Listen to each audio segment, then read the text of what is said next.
Hey,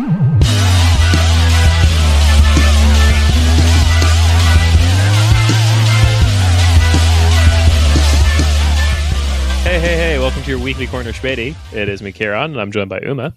Hello. And today we have a special guest, returning guest, actually, Nathaniel Flakin. How you doing? Hey, I'm great. I'm in Neukölln, and the sun is shining, and I guess that means the planet is dying. Yes. But it's still really nice. Yeah. Go out smiling. Which actually does lead us to the first thing we have to talk about, because I think it does. I think it provides a lovely bit of context for the conversation we're probably going to have today, as well as like a bunch of other conversations we'll have on the bonus episode and future episodes. Which is we've just experienced a climate apocalypse, Mitteleuropa edition, which was outlined in like the ICCC's like report from a couple of years ago of like what climate change is going to look like on the European continent, which is like in the south, fire, you'll never see rain again, etc., etc. You will beg for rain, and then for kind of northern central Europe is you will beg for the rain to stop. So a lovely little contrast. And we've now seen giant floods in, God, how many countries now? I have the full list here. Austria, Germany, Czech Republic, Moldova, Romania, Hungary, Italy, Slovakia, and Poland. And also, there was a tornado in Croatia. So, all sorts of normal things. Yeah, there was like a small hurricane, a water spout, coming over. Like they had those in Europe. They don't usually. Is the thing. It's a sign of the times. Because it's a very weird video to see, because you're like, why does this look so weird to me when you see like the water spout forming? And part of the reason why it looks so weird is because in the background is like Adriatic architecture, like the kind of stuff that you would see in like northern Italy or coastal Croatia. And it's just like, I'm not used to seeing these two things together. That's why this is weird. I'm used to like, the American kind of like panel houses. Yeah. There's also massive wildfires happening in Portugal. So the two Europas, we're used to that one by now. That one's normal now, I guess. Now that it's a miracle that there hasn't been massive wildfires in Spain, though, because there was a drought. It was very hot. Still is very hot. They touched a bullet for sure. But like that's been happening for a couple of years now. Portugal's been pretty hard hit by them, but also Greece gets usually quite. Greece, yeah, terrible fires this summer. So yeah, this is slightly newer, but also kind of not, because correct me if I'm wrong, but this is around the same time of year in which the kind of like the floods happened in West Germany that fucked over what's his name's political career? Armin Laschet. Yeah, because he laughed. He laughed? Do you know? Yeah, he was doing like a press conference with all this town destroyed by floods right behind him, and he was like making faces with somebody off camera. It was he didn't think he was on at the moment, He was just standing in the background and like chuckling. That is so stupid. Now we have the Schultz government, basically. Because of that. Because you have to remember, like so many other countries with a center left and a center right constantly vying for power, the center left never wins. The center right just loses, and then you get the center left again. So Schultz is kind of an exception, though. Is there a politician in the entire world with so little charisma? Like Keir Starmer. Okay, that's a good point. Yeah, but because Keir Starmer is the British version of Scholz. Like they're just the same person, different fonts. There's been so many articles in like European focused press, like Politico.eu or Euronews, about like how Keir Starmer can avoid making all the same mistakes as like Olaf Scholz. And it's just like the underwritten context and all of that is like, we acknowledge these are two functionally very similar people. So yeah. But if Olaf Scholz walked out of a Tesla factory and they said, we got this new human-like robot there, you'd send it back, right? You'd be like, doesn't really convince me. 100%, yeah. He has some like uncanny valley-ness to him, kind of like he looks a bit weird as well. I thought he looked cooler with the eye patch. I actually think we should bring that back. Evil Scholz. Yeah. At least he had some character. Yeah, there was something to it, you know? I think there's a lot of like I think Olaf Scholz, and I guess this will lead us into our main topic because we have Nathaniel on to do a classic of Corner Späti, which is Germany's on one. But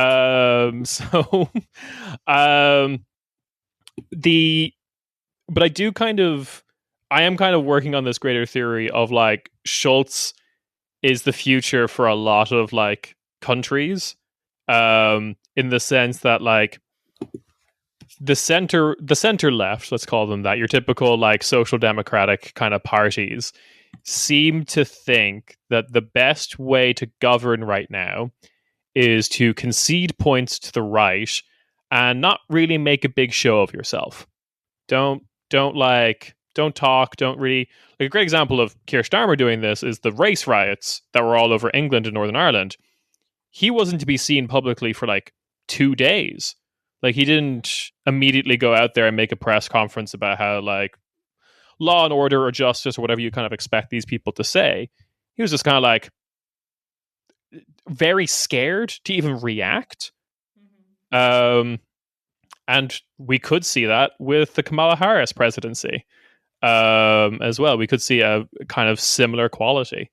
So, yeah, Olaf Scholz is forever. I mean, it's so funny because a couple of days ago, what was it, like Reagan administration people? Or no, was it Reagan? Just like Reagan. Reagan, yeah, sorry. Yeah. They were like, they're endorsing Kamala Harris. Oh, yeah, Dick Cheney. Yeah, the Iraq War guy. Yeah. And everyone was like, that's a bad thing, right? That's a horrible thing if this guy is endorsing you. I'm really waiting for the day in which Dick Cheney endorses someone and he opens the statement with, as former president of the United States... Oopsie.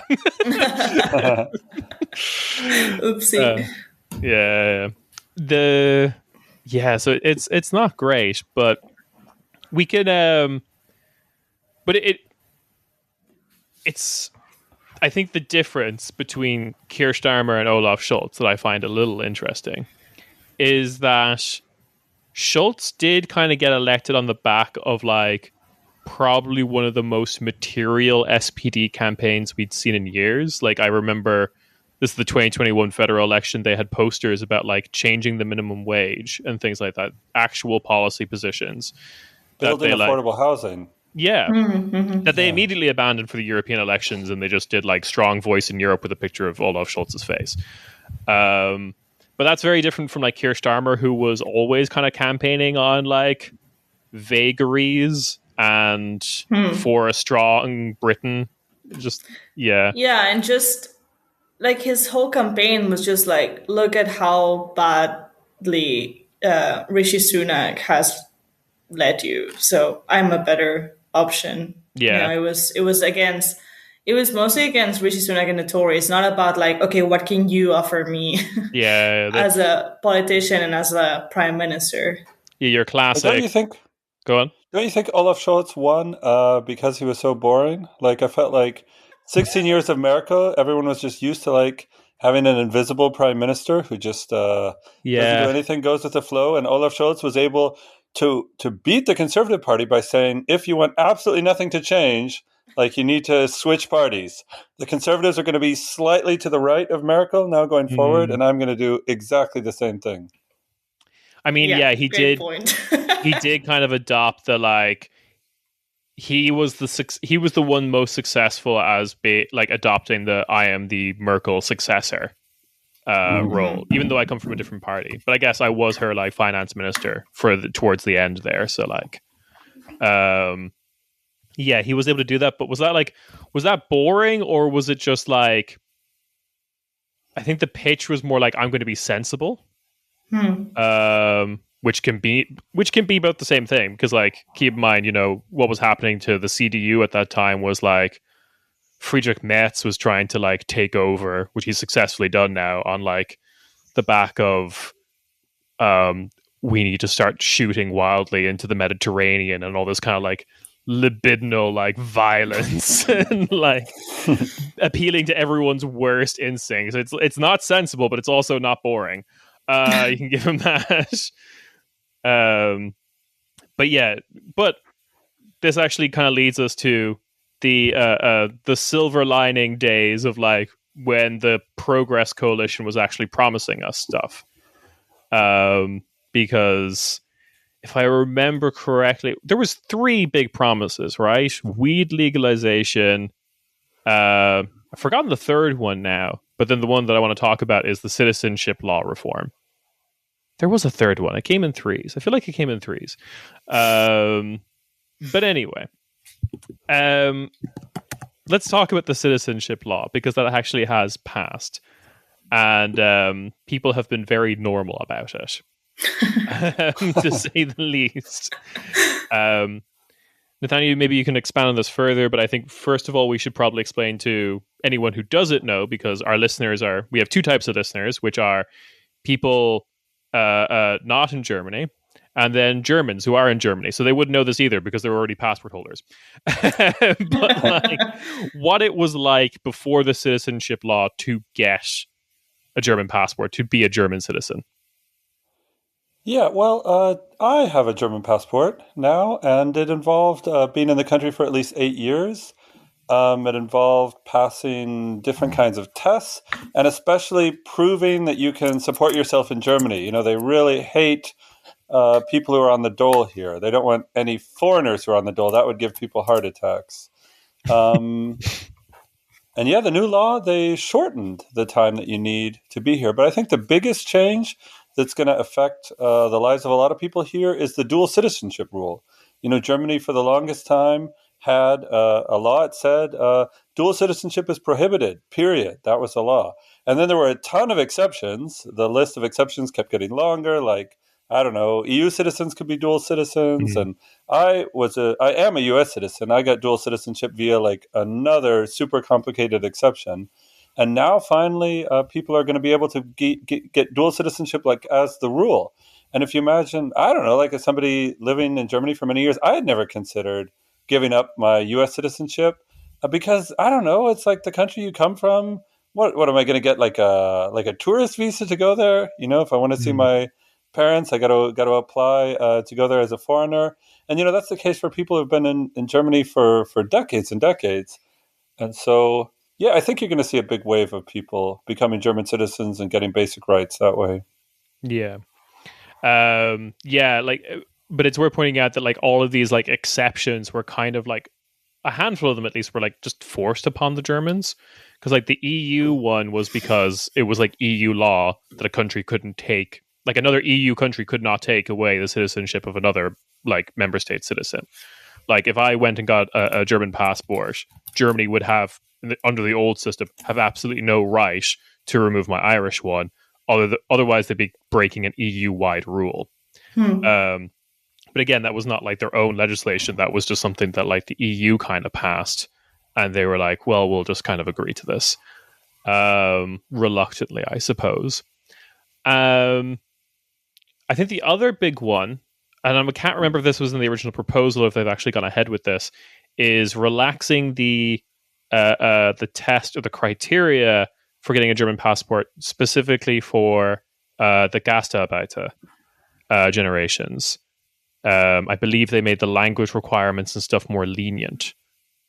Yeah, exactly. I mean, that's people who are quite old now, but people who have been in Germany for 30, 40, 50 years. And a lot of them, because of the dual citizenship rule, never managed to apply for citizenship here because, say, they're from Turkey and they want to go back every once in a while. They still have a connection to that place.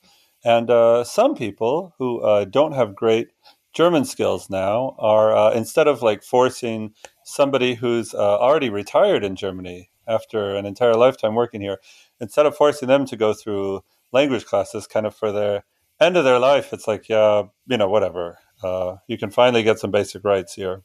Yeah. I was always you did an article for Neues Deutschland a little bit ago about like how people have been reacting to this loosening of rules, but I always found it very fascinating how language was kind of like the way of policing Germanness, because then I found out that I lived in a very like Turkish neighborhood, like Turkish German neighborhood, and they all spoke fluent German, a lot better than I did.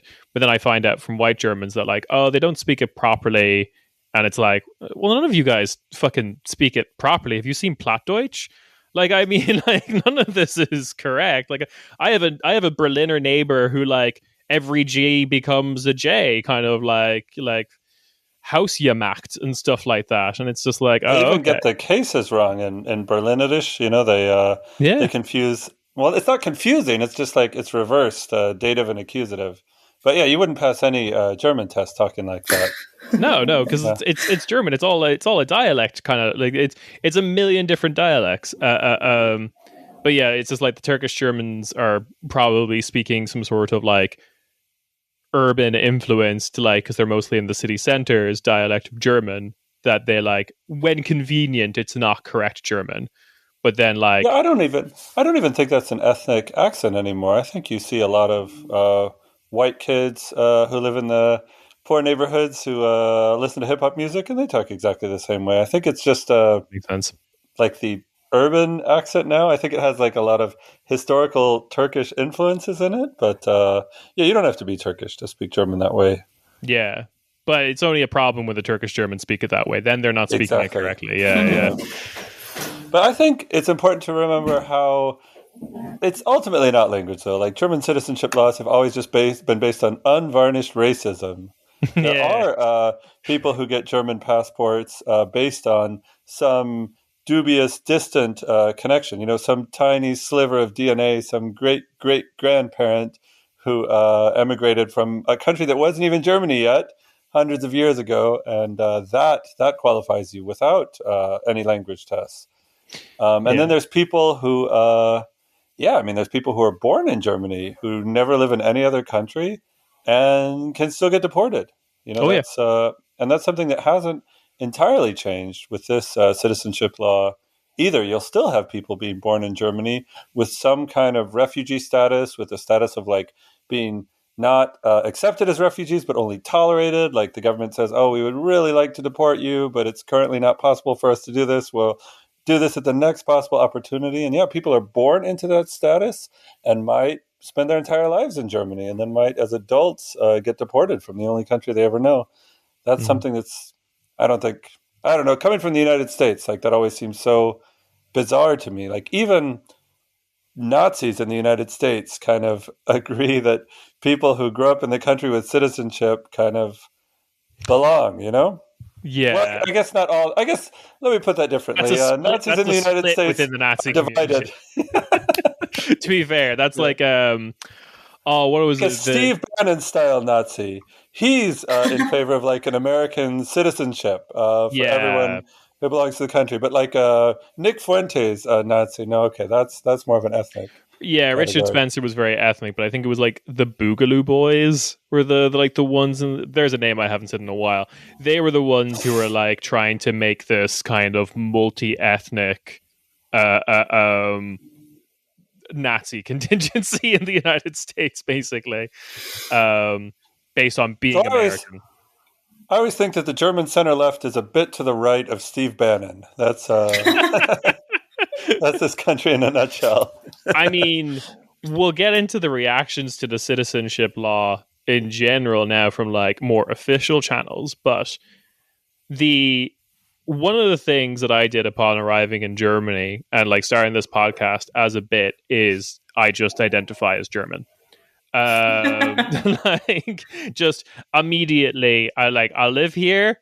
As far as I was concerned back then, I was like, I'm going to live here for the rest of my life. there's no real like proof of that, and I can go back on it at any moment I want. But fuck it, I'm German. I don't speak the language. I'm German. Mainly, this was just a bit because it would always reveal the worst aspects of people when they encounter this. And this was across a lot of different political spectrums of like, then you get to have this conversation. It was like, okay, when do I become German? What is the requirement? What do I have to do? And then you start to realize that they're kind of like moving the goalposts of like, what do you have to do to become German? What is it actually? I don't really know. When you press me, it's kind of like the border between Europe and Asia. It was like, when you press people on it, do they really know what it is? Yeah, so it was just a fun thing to do. But to go to your piece that you wrote for Neues Deutschland, probably a long time ago now. Sorry for making you remember this. You did kind of get into the reactions of like the citizenship law being passed and the whole idea of like, we're just giving our passports away, and I believe one of the words translates as diluting the nation. Jesus fuck. I really got stuck on the term Verramschen, which is like a fire sale or something, when you got a bunch of leftover junk in your shop and you give it away. That's what we're doing with passports now. They're just lying around. Yeah. Which is such bullshit, because didn't the website crash the first day or something like that, and you couldn't get an appointment at all? Oh yeah, and it's you need to be here 5 years before you even apply, and then at the moment they still need like several years to process an application. It's pretty bad in Berlin, particularly as well. The backlog. They're just switching to a new system. They promise that the new system is going to be much faster. But yeah, if you submit it in the old system, you might have been waiting around for years now, after you already fulfilled all the requirements, the 8 years before. Yeah. And I also saw that like it's just the new system just crashed, and they didn't know which applications were still active and which weren't, and then like people had to resubmit. Like it was a whole mess, because people that had been waiting so long were waiting even more because their system just happened to not really work, the new system. Yeah. But it did kind of because the CDU are in opposition for all of this. It does kind of allow them to be a bit louder about an aspect of themselves that they were always like, I think I'll never get over the former, like, translates as mayor of North Rhine-Westphalia, running on a re-election campaign of Kinder statt Inder, children instead of Indians. Basically doing, and this was like the 90s, doing like basically a great replacement like ad campaign. And I was like, yeah, the CDU is kind of like this. Don't worry. Like, Merkel kind of papered over some of this a little bit, but yeah, some of them are like this. I've forgotten his name now. Are you Googling this, Nathaniel? I am, yeah. I remember this. What's his name? Jürgen Rutgers? Jürgen Rutgers. I don't remember him. I do remember the talk, yeah. Yeah, I always find it's weird to be a German who's like not a German, because it's such an ethno-nationalist society here. Like, because I even find it confusing. People are always like, where are you from? And I always just, with a straight face, I say, ich bin Deutsch. And people can hear I have an accent and stuff, and they kind of look. And I think Germany has gotten far enough in its anti-racist consciousness that 10 years ago, people would have followed it up with like, but where are you really from? And now people have heard, where are you really from is a racist question. And so they just kind of swallow it. But nobody hears, I'm German, with a non-German accent. And it's like, okay, yeah, that checks out. You can still tell they want to ask the question. They just kind of like, no, not to. Yeah. But do you think it's because like you're not a person of color? Like, I would be very interested to know if people of color, even in Berlin, which, is more quote unquote open-minded than the rest of Germany, if they're not like say they're American, whatever, and they get the German passport and they say also ich bin Deutsch with like an accent. I would be very interested to see if those people that maybe they don't ask you any further questions, ask these people like, no, but where are you really from? You know, maybe not in Berlin in general, but I don't know.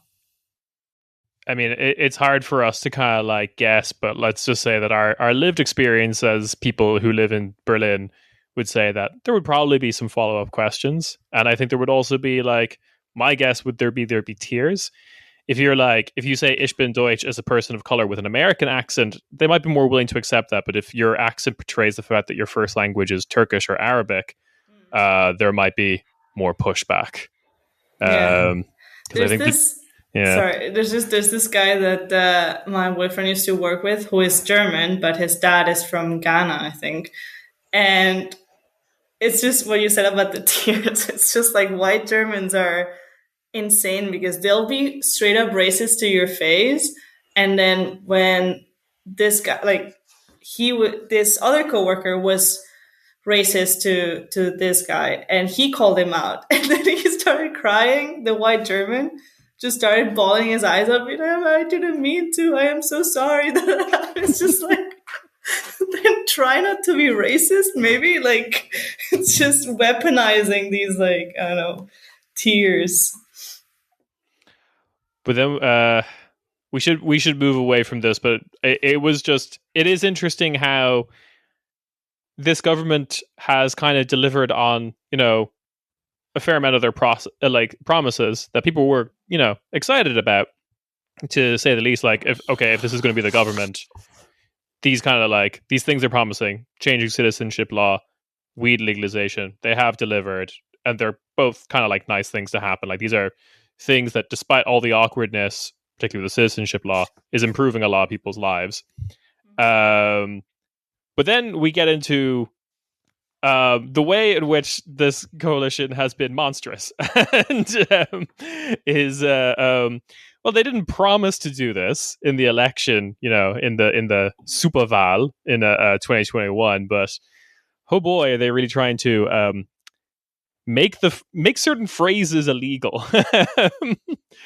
And I think I'd like to talk now about the kind of like repression of pro-Palestinian protests, because it just keeps escalating. And even though I'm now like a bit more removed from it, I am now becoming aware of the fact like the rest of the world is seeing this. And that's because, you see these videos because I'm like, I'm mutuals with these people who go to the protests on Instagram. Of course I'm seeing these videos. But then you actually see them in Ireland, and you see Irish people talking about it and getting very concerned. Yeah, it's just concerning. Do you speak Irish, actually, Kieran? I do, yes. A little bit. And did you read about the police ban on Irish in public spaces in Berlin? Yeah, so two things. Everyone who is Irish in Berlin, we do in fact all know each other. So people I knew were there. I wanted to go, but I actually had to catch a flight around that time that was happening. But like, wonderful protest. We did an episode on it when we talked to Irish Bloc Berlin. For anyone who doesn't know, the police made this ban of like, you can't speak anything other than German and English at this protest. People rightly pointed out this is probably specifically targeted at like Turkish and Arabic being spoken here. So as a kind of like, as a bit, as a trolling, a bunch of Irish people went along and started speaking Irish to just kind of like, because I should also say, the vast majority of Germans I've spoke to do not know Irish exists. Or if they do know it exists, they think it's a language related to English. That it's like, yeah. So I can't imagine what any of these, like the cops were thinking when they encountered this. There were also some Israelis who were speaking Hebrew as the same bit. And also, in the name of fighting anti-Semitism, then you have these heavily armed black uniformed police telling Jews not to speak Hebrew. No, I remember that. The first thing when that ban came in, it was like, I think it was Jewish Voice for Peace being like, we were planning on holding Seder, and we're going to be speaking. I went to that, yeah. And the police, they had been actively banning Hebrew, and they decided that the Seder, that wasn't going to look good. So, and that was actually really sweet because there were a lot of Palestinians and other Arab-speaking people at the Seder. And so they had the prayers in Hebrew, and then they would, or sometimes in Aramaic, I guess, and they would translate them into English, and then they would translate them into Arabic too. Oh, that's nice. Yeah, and with the backdrop of a bunch of Berlin buildings. Yeah. But you had a bunch of Palestinians celebrating the Seder, and then the next day you read in the newspaper, a bunch of Jew haters and anti-Semites. And yeah. Oh. But yeah, you've been paying attention to this. Let's imagine some people listening. Let's pretend this is their first episode of Cornish Späti, and they don't know what's been going on with pro-Palestinian protests. How would you summarize this for a foreign audience? Well, I think Berlin and Germany have tried to create the most repressive atmosphere in the entire world for Palestine solidarity. Right after October 7th and after the genocide in Gaza began, there was a total ban on demonstrations in Berlin. I think it lasted for about 2 months, where any demonstration at all was banned by police. And really insidiously, what they did was they would wait until the demonstration was about to start, like 2 minutes before it was supposed to start, and then the police would ban it. Because under any other circumstances, you could go to court, you could get like an emergency motion to have your demonstration allowed. But if you only get the ban, like right when the demonstration is supposed to start, you'll only get your court motion, a week later or something like that. And eventually they did let them take place, but there have been terrible restrictions, and there's just been constant police violence. I mean, I haven't been studying this systematically, but just, anyone watching Berlin Instagram, you get constant reels of police violence, including against Jewish people, including against small children. Read stories of a 7-year-old getting arrested. And they also banned the Palestine Congress in Berlin. And in all these cases, there's really no legal basis for doing all of this. Germany does have a constitution. There's a guarantee of freedom of speech. It's not really clear what laws they were using to ban the Congress at all. They could say, it was justifying terrorism or something like that. But they didn't allow any of the speeches to take place. And then the most common thing they've been doing, so if there's any German prosecutors or police listening to this, I'm a journalist. I'm saying this for informational purposes. The slogan, "From the river to the sea, Palestine will be free," which I'm only reporting on. That slogan has been common, at least since the 1970s. You find it in lots of historical texts. It's been used by all different Palestinian factions. And since last year, the German government has argued that slogan is like a unique symbol, a unique identifier of Hamas. And it creates this weird situation where someone will say that and they'll say, "Oh, you're supporting Hamas." And the person will say, "I don't know. No, I don't support Hamas, or I support some other Palestinian faction." And that doesn't matter. German government says, no, that's Hamas. And you say, but Hamas is only from 1987. How can a slogan from the 1970s be monopolized by an organization that didn't even exist? Is Hamas even famous for using English language slogans? I don't really feel like that's their brand, No, they definitely seem to primarily try to appeal to the other Arabic nations, right? That's kind of like Hamas. Seems like more of their audience. Yeah. So there's been one single conviction, first, what do they call it? First instance conviction. And the law they used is paragraph 140, condoning a crime.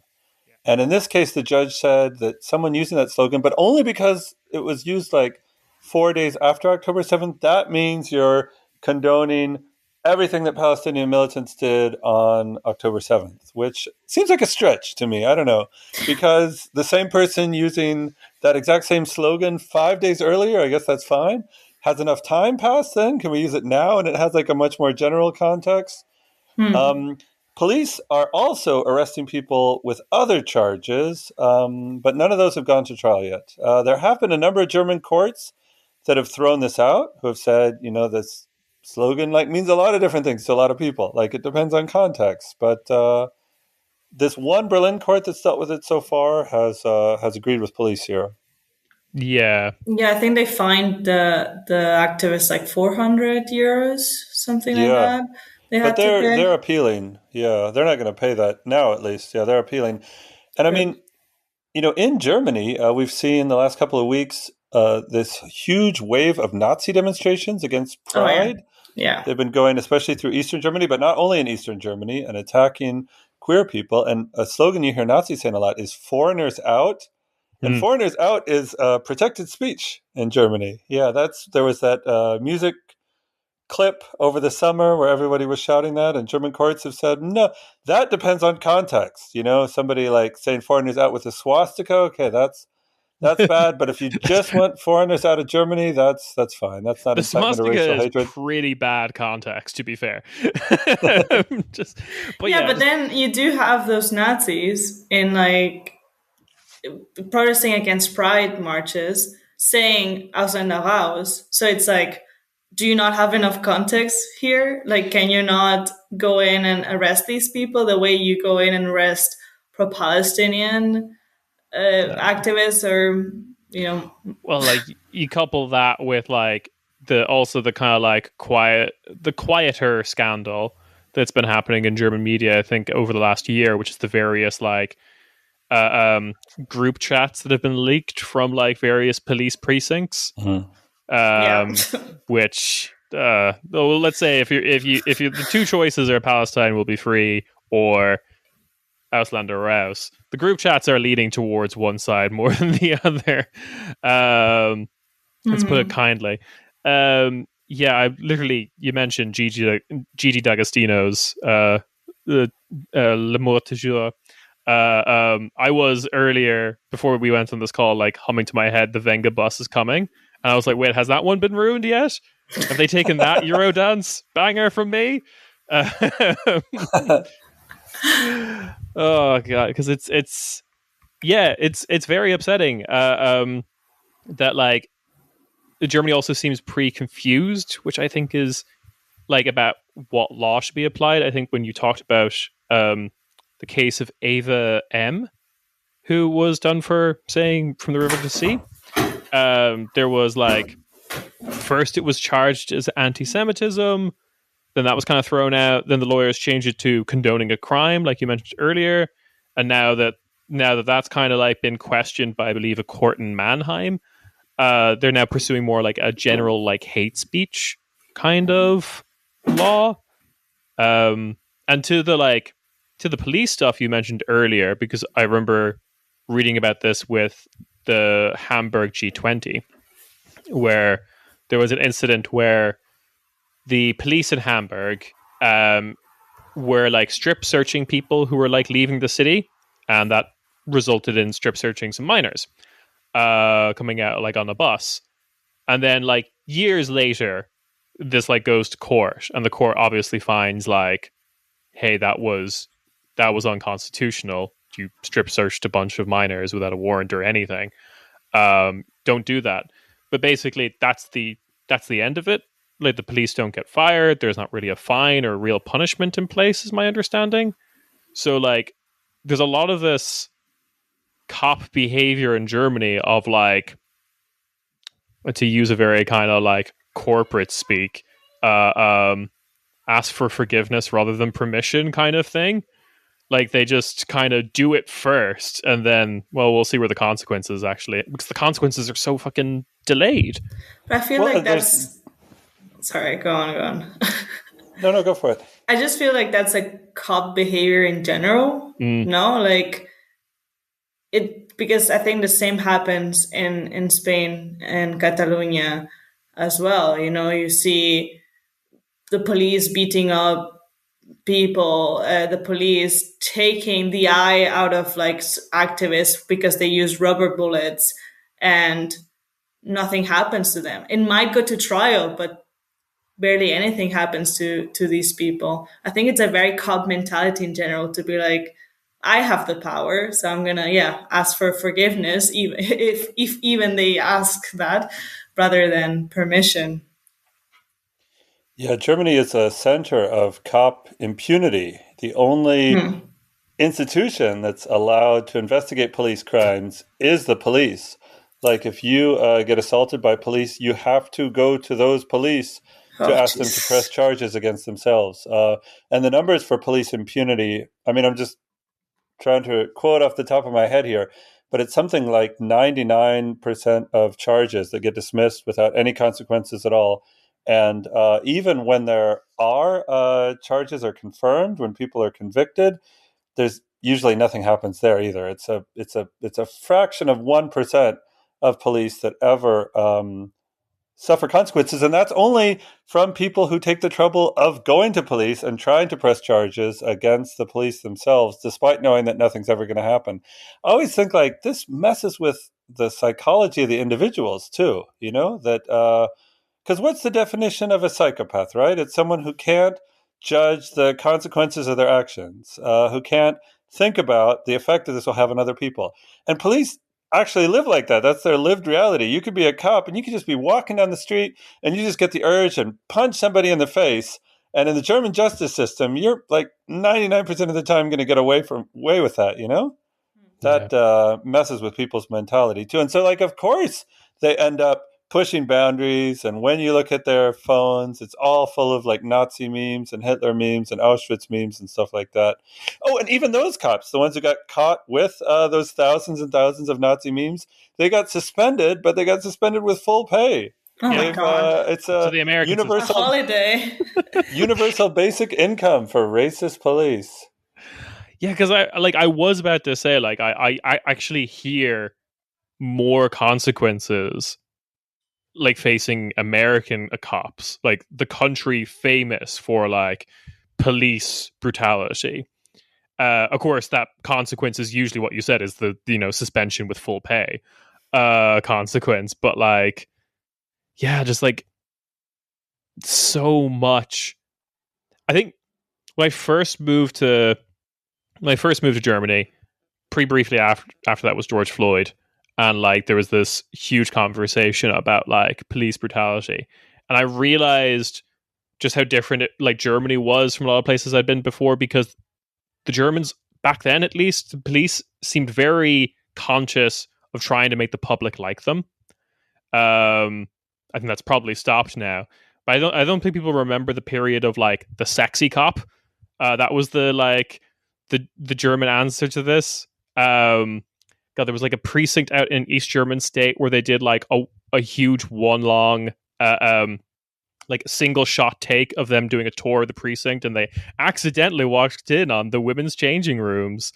Excuse me? No, it was entirely. It was scripted. Everyone in the video was consenting to this. But what the fuck is that fantasy? Yeah, but it is like all the posters of the police. Remember when they did it? I think it was outside of it was somewhere in Alexanderplatz. They had a big billboard that had in English, "All cops are beautiful," and and it was, to be fair, two very athletic looking guy and a girl police officers, but like, you don't all look like that. Come on. That's the thing though. I've never in my life seen so many young people be cops. Like in Spain, I don't know, you see they're more like on the middle age kind of like, or older kind of side of life. Yeah. And here you walk around and it's people in their 20s or even younger. And it's just so weird. Like, I mean, I don't know. It's the classic thing of like, where do you want to find a Berlin cop when they're not on duty? Just go into a McFish. Like, 100%, yeah. I think you need to go to a McFit. I remember when I was on trial this one time, and all the cops that were testifying against me, and they all had their addresses in Brandenburg. And I don't know if there's any statistics about that, but that's like typical in the U.S., right? All New York yeah, cops live in Staten Island, right? And they don't want to live amongst us civilians. yeah. I think the worst for that is like Chicago, where like none of the Chicago PD live in like Chicago proper. Yeah, they all just kind of like go in on safari basically to tame the wild city.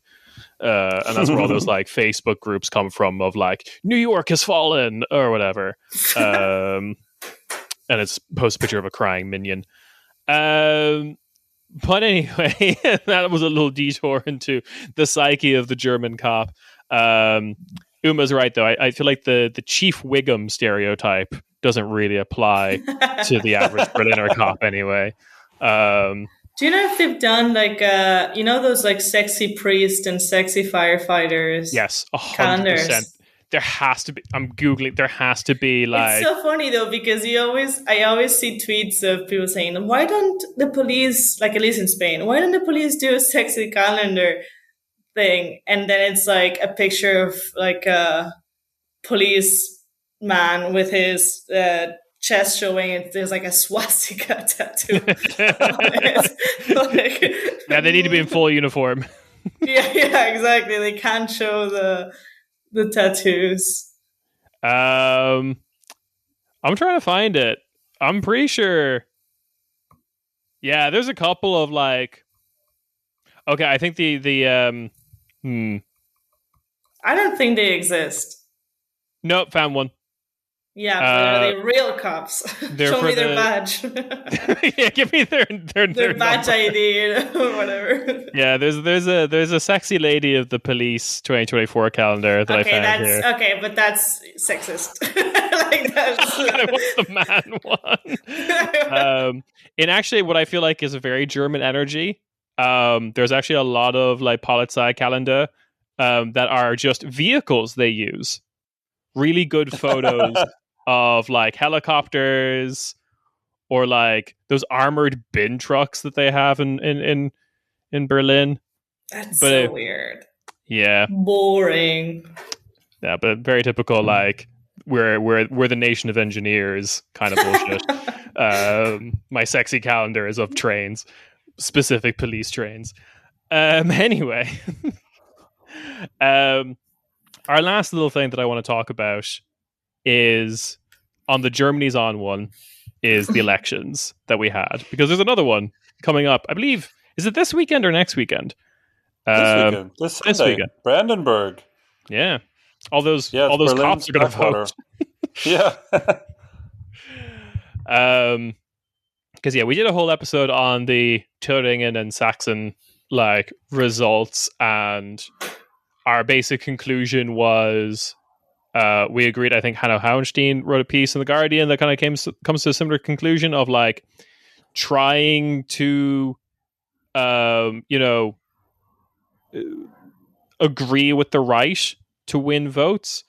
Not only is inhumane, but also as an election strategy doesn't work because then people just vote for the right. The deportations to Afghanistan that happened the weekend before the like Turing Saxon elections, which seems purely like optics by the government of just like we have to get this done. And yeah, that was reported. They had that in writing from the Interior Ministry that we need to get people deported to the Taliban before these elections take place. And it was like 3 days before the deadline. They got it. Fucking hell. And I would like to talk to some social democratic strategists about this because, right, the plan is like, if we can just show we're as racist as the AfD, that will like take away their magic. We're sitting here, the German people are just banging on pots. They want more racist laws. And they're going to vote for the AfD. So if we can just show them that the Greens can be every bit as racist, then they'll see no need to vote for the AfD. And they've been working on this theory for basically since the AfD was created. Yeah, they've been doing this for almost a decade now, and it's not working. But like this doesn't seem to be affecting the thinking of these political strategists. Like the idea seems to be only more popular. It's to the point now, a little bit Die Linke but they're so tiny now. Like every party in the German parliament just has this consensus about we need more deportations, we need to deport those so-called criminal foreigners. And I was just thinking about it, like 10 years ago, that was a slogan you only heard from Nazis, like literal Nazis, the NPD. Yeah. And that's become consensus now. Like the Greens and the FDP, they all agree on what the Nazis said. And of course, like that normalizes Nazis. How are you going to convince people that like the NPD, the AFD are dangerous extremists? Oh, except for their main demands. Those are actually good. But like some other stuff, I don't know. Some other stuff is extreme. Yeah, I mean, like I think we talked about this in the episode of just like it kind of proves I think the kind of logic becomes, well, I'll just vote. Well, everyone seems to agree on it now, so I'll vote for the people who were saying it first, who seem the most committed to this cause.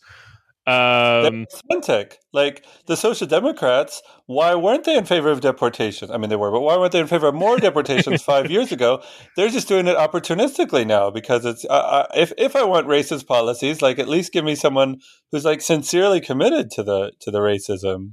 Yeah, not some Johnny come lately of racism. But like that, I think that is kind of like the logic people are like viewing, and I understand the strategy on paper. Like you put it on paper, and it's like, okay, that strategy could work. I can see your like through line. I can see your logic. But like you said, it's been 10 years and it hasn't worked. It hasn't worked once. And like we've also seen it attempted in other countries where it didn't work there either. Or like it works for maybe one election cycle and then you just get destroyed the next one.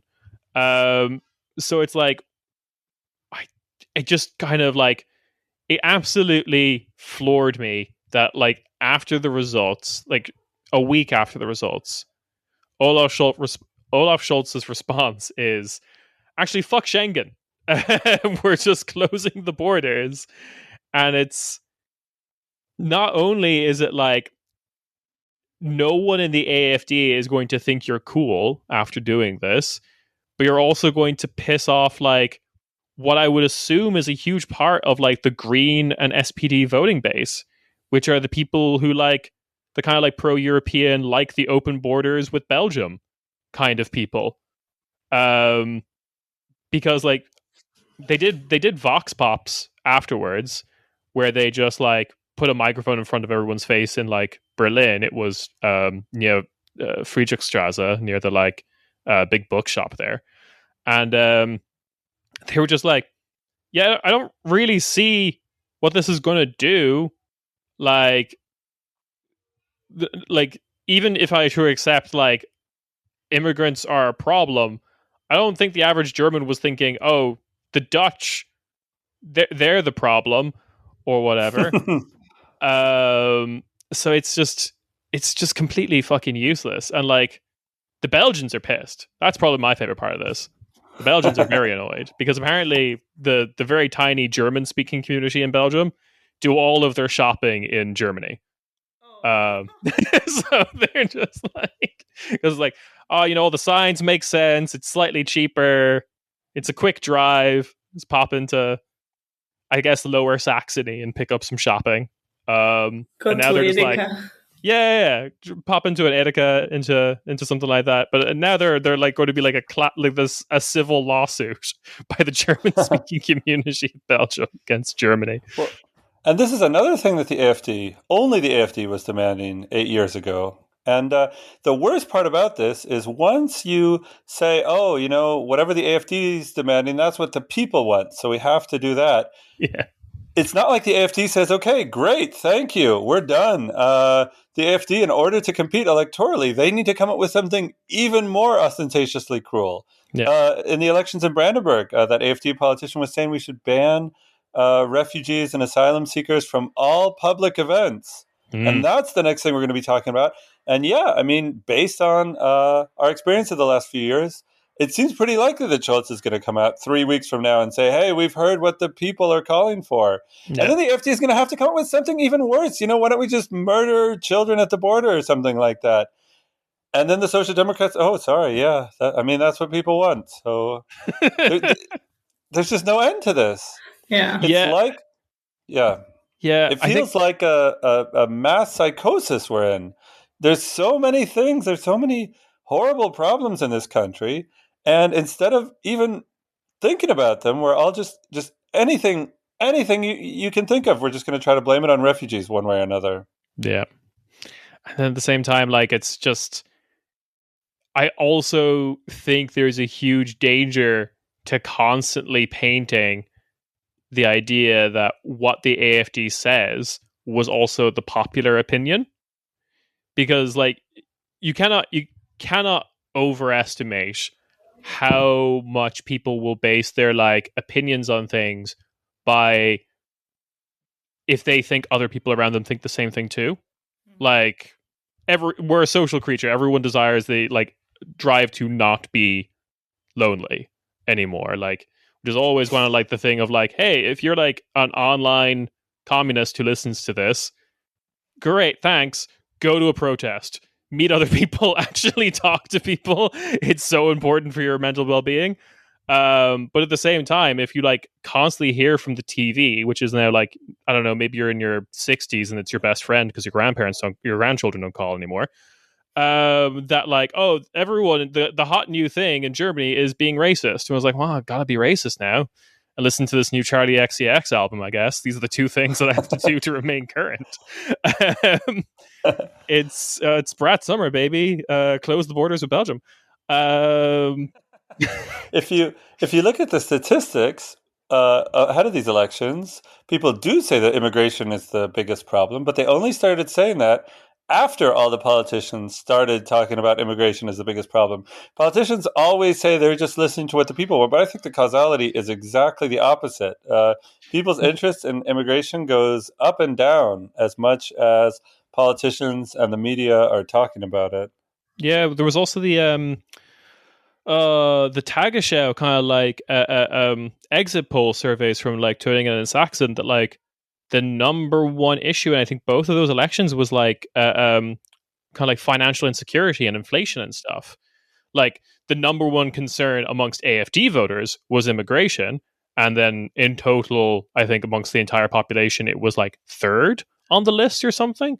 But first was like shit costs too much now, and my wages haven't gone up or whatever, like, or the constant state of misery that East Germany has been in since the 90s, basically economic misery. Like that was the number one issue, but like I think it always kind of gets to like immigration is the first on the list of things that the establishment parties are actually comfortable talking about. Right, because people forget how much austerity is going on right now in Germany, how many cuts are being carried out right now, and they say there's no money, but they're simultaneously spending that extra 100 billion euros on the army, on the military. So I don't want to sound like conspiratorial, but I feel like there was some committee that came up with this racist mass psychosis we're in right now. Because austerity is extremely unpopular, people want investments in hospitals and housing and stuff like that. But it's working. Like nobody's going to talk about that. It's always like housing crisis. Oh, that's just because of refugees. Hospitals, yeah. I mean, they were shit before a single refugee arrived in 2015, but it doesn't matter. That's also refugees' fault. And yeah, no, nobody's talking about austerity and all the money the German state is spending to prepare for new world wars. But even just like the Schwarze Null kind of cult that like Germany has been in for, God, I don't know, since Gerhard Schröder, basically. That like even when Germany was rolling in it, was like not spending, and like zero money going into the system when inflation is going on effectively is also a cut, because things were just getting more expensive while you weren't putting any new money into the system. And this is like all coming home into roost. Like there's infrastructure problems. The internet in Germany is still like notoriously like not where it should be compared to like similar countries, compared to France, compared to the UK.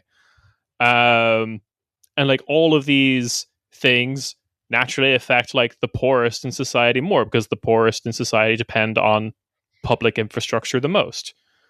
So like even when Germany was doing well, despite like energy crisis in Europe or whatever else, it was just like, nah, we're not spending money because that would be fruity or something. I don't know what the justification is exactly. I'm Christian Lindner. Look at my suit. And like, even we're going to talk about this in the bonus episode, but you had that like EU level Draghi report about like what economic changes has to happen in Europe for Europe not to like completely fuck itself. And like, while there's a lot of stuff in there I don't agree with, one of the big things was just like, we need to spend more, we need to take out debt, and we need to like buy our way out of this problem to a certain extent. And immediately, like clockwork, on X.com, the everything website, Christian Lindner was like, no, shut up. Was basically his full response to it. So yeah, we're in a really fucked situation, and no one seems to be willing to learn or grow or change to deal with it. German billionaires are doing great. It is working for them. Yeah. Lovely. Hopefully when, one of those startup companies that manages to convince all of them to get into a flying taxi kicks off, they'll all just, crash. So, because none of those things work. Nathaniel, thank you so much for coming on and indulging us. Thank you for having me. Indulging us in our favorite topic. So much fun to bash Germany, the German state. Yep. I can do this all day. You can't get mad at me because I'm German. Same. Yeah. I'm allowed to do this. Also, she won't say it, but Uma's German too. If anyone asks, we're all German. Nathaniel, where can people find you and your lovely work? Yeah, well, I write a bi-weekly politics column in the very historical newspaper. It was once called Neues Deutschland. Now it's called ND. It was the big newspaper of East Germany, still continuing today, now as a left-wing worker-owned cooperative. I have the first ever English language content in ND. It's a column called Red Flag. You can find it at dasnd.de/red flag. It's actually bilingual too. They translate everything into German. And besides that, I've got an anti-capitalist guidebook to Berlin I wrote a couple of years ago. It's called Revolutionary Berlin, published by Pluto Press. And I do walking tours myself. If you check out Revolutionary Berlin on Instagram or on Facebook, if you're over 65, every once in a while I do walking tours, and you can find me there. Yeah, I do have that book. I strongly recommend it. It's very fun to read about my neighborhood, because I think I mentioned this before last time you were on the podcast. I lived in Gesundbrunnen, and everyone's just like, the flak turn. Hey, the Nazis built it. I was like, I want to learn something else, please. Anything else about this neighborhood. Yeah, it was the red center of Berlin. It was the reddest neighborhood in the entire city. That's right. Uma, you also wrote something. Yeah, no, but it's coming. So there's also leftist co-op newspaper in Catalonia, in Barcelona, is going to publish an article of mine in Catalan. So, Google Translate maybe, I guess. I don't know. But it's going to come out in their physical newspaper first on the 7th of October. And then 3 weeks later, it's going to be online, which you can then translate. It's actually about how, because I don't think many people outside of Germany, besides people that maybe listen to this podcast, know how insane the German left is when it comes to Palestine. So it's basically a summary of that in Catalan for, Catalan readers. But yeah, I'll plug it once it's actually online. But yeah. Oh yeah. Well, I do know for a fact that the number of people who listen to this podcast who can read Catalan is greater than 0. So you all have to read it. Hell yeah. So anyway, with all that said, again, thank you, Nathaniel, for coming on. And we will catch you on the bonus feed. Ciao, ciao. Bye-bye. Bye-bye.